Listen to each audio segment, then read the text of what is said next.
deadly devotion, the online obsession that ended Bianca Devins' life. What happens when admiration turns into obsession, and obsession turns into murder? Bianca Devins, a creative and troubled teen from upstate New York, found a form of belonging online that she didn't feel in real life. But that connection came with a dark price. Her story isn't just about murder, it's about the terrifying consequences of digital obsession, emotional manipulation, and the horrifying power of social media in the hands of the wrong person. This is the devastating story of how a predator, disguised as a friend, used online intimacy to destroy a life, and how that destruction played out in front of millions. Who was Bianca Devins? Bianca was 17 years old, tall, quirky, and introverted. A fan of anime, alternative fashion, and online culture, she struggled with PTSD and borderline personality disorder.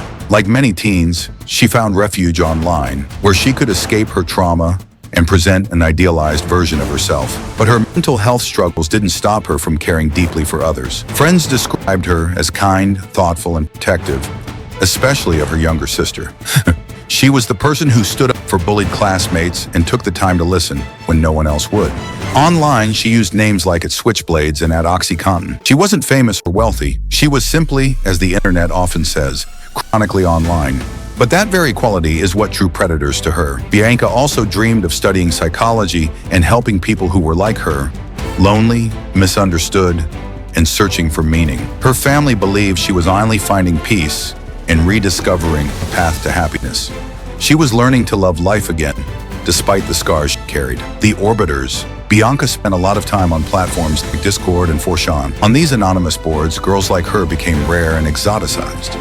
Bianca became the fixation of multiple older men, referred to as Orbiters. They weren't just fans. They were stalkers in disguise, creating fantasies around her and feeling entitled to her attention. Many of them sent her gifts, offered money, and demanded emotional labor or even nudes in return. They expected a relationship that Bianca never offered. Her kindness was interpreted as flirtation. Her vulnerability was seen as permission. The digital world had blurred boundaries. And the men who obsessed over Bianca often knew where she lived, who her family was, and when she'd be online.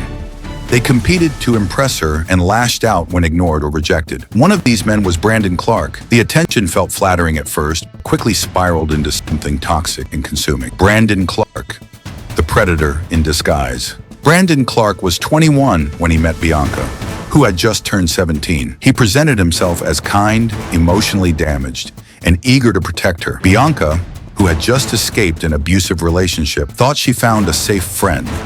What she didn't know, Brandon had a history of consuming disturbed anime content that sexualized young girls and had even groomed a 12-year-old online. His own father had held his mother hostage at knife point. Brandon was walking the same path, and he was about to finish it. To the world, Brandon played the role of a charming, attentive guy.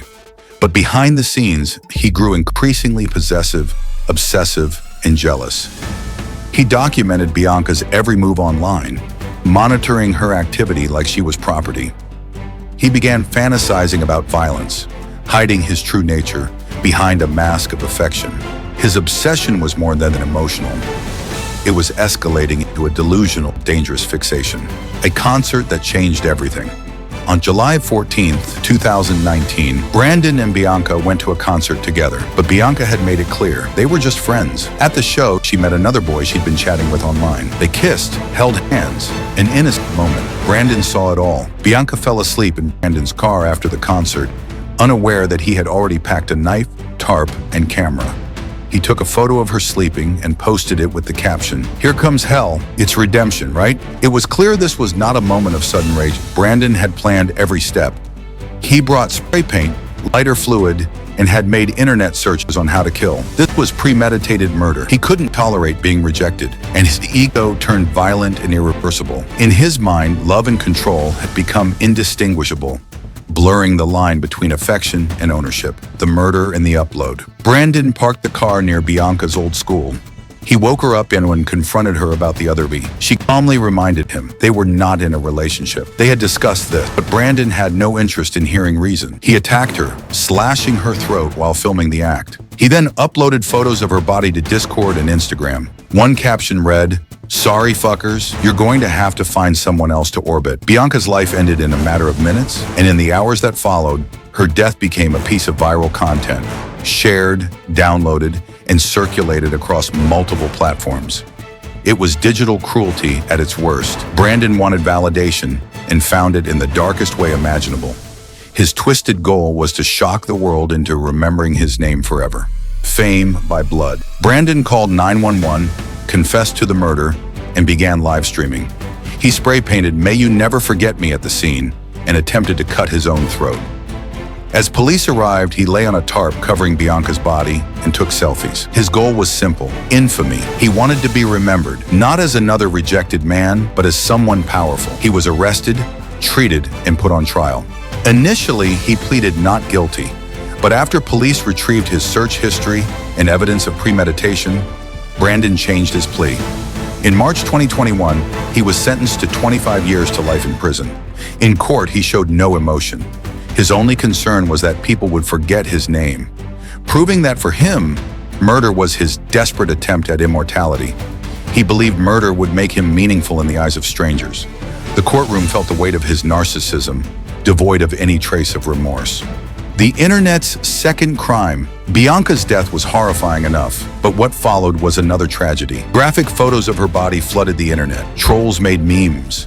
Others blamed her for her own murder, accusing her of leading Brandon on. Hashtags like #RIP Bianca were hijacked by shock content. Her family begged for the images to be removed. Some tech platforms acted, others didn't. Even worse, Bianca's family discovered that evidence from the trial, including nude photos taken when she was underage, had been distributed by the district attorney's office to media outlets. They filed a lawsuit. The trauma for them never ended. Online harassment targeted her mother and younger sister. Bianca's name was twisted into clickbait, her pain used for monetization and spectacle. In this digital era, tragedy becomes entertainment, and families are left with the wreckage. The internet became a graveyard that kept reopening her wounds again and again.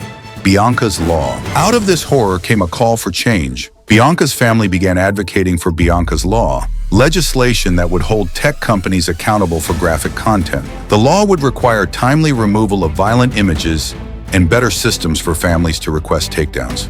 It's a law built from pain, a law that says no family should have to fight to remove their loved one's death from the internet.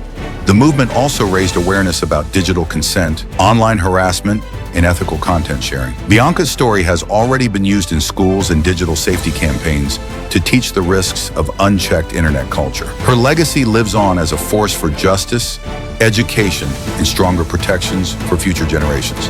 In her memory, the fight continues to make the online world a safer, more compassionate place. Bianca Devins was not a hashtag. She was not a meme. She was a sister, a daughter, a friend. She had finally begun to heal. She was ready for college. She was ready to live. And she was murdered by a man who couldn't accept that she didn't owe him anything. In a world where obsession is easy to mask as friendship and where violence is only a click away from becoming viral, Bianca's story is a devastating reminder. Be careful who you trust online. Be louder about what we tolerate. And remember that behind every screen name is a real person. Sign the petition for Bianca's Law. Never share graphic images online. Share this story, not for clicks, but for change.